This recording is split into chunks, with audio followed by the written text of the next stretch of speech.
Hi, welcome to another episode of Silver Fox Scotland, and something very dodgy is being exposed, really, within Police Scotland. Do you know that nearly 600 policemen are sitting at home now, on pay, not working, because they can't afford to pay them? Now, they've got excuses, but they can give them just their basic pay for sitting at home. They don't get their shift allowance, they don't get their night duty, they don't get their overtime, etc., etc.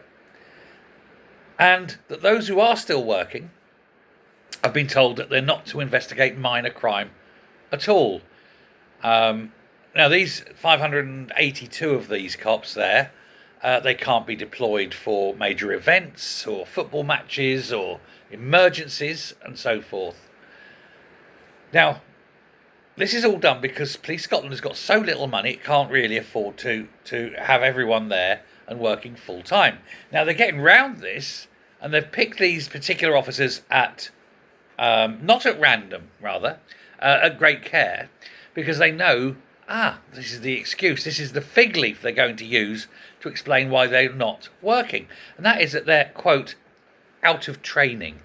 Now, apparently, you do training so that you can do things like crowd work. Okay, you've got your training, you can do crowd work. But after 3 years, apparently, you've forgotten how that works and you can't do crowd work again, and you have to go back and get retrained because obviously it's not very, being a policeman, you're not very bright. You forget things, don't you? They should become politicians. I wonder if Nicola Sturgeon's got all the making of policeman. I have no recollection of those events. But that's what they're saying. They have received the training, but the training was so long ago now that the policemen concerned have forgotten about it.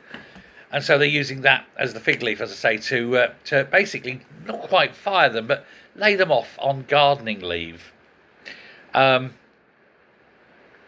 It's basically mandatory courses that they have to do every few years to remind officers of their legal rights, as well as the public's legal rights.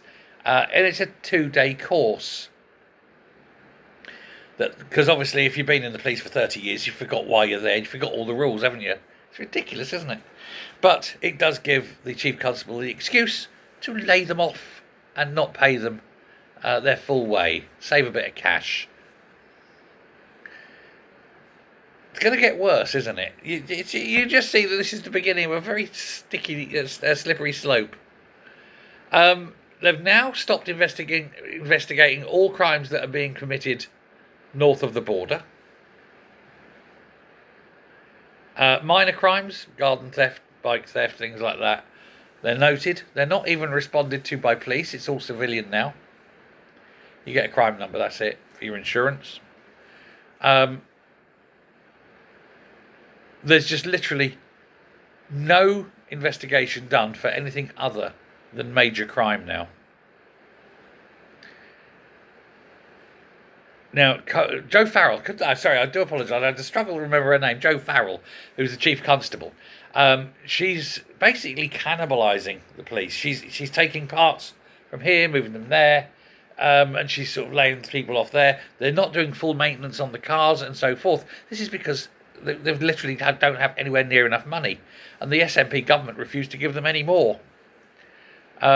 It's alarming, it's worrying, and if you are someone who's living in Scotland who's concerned about crime in your area, well, tough. It's becoming a lawless, policeless state, and still they release people from prisons. It's going to have an impact, and it's going to be bad.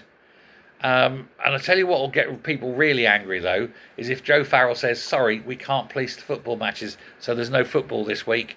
We don't have enough officers to actually police them. So it's cancelled. Let me tell you, something will happen then, but it might not be good. Let me know your thoughts. Thanks very much. Bye.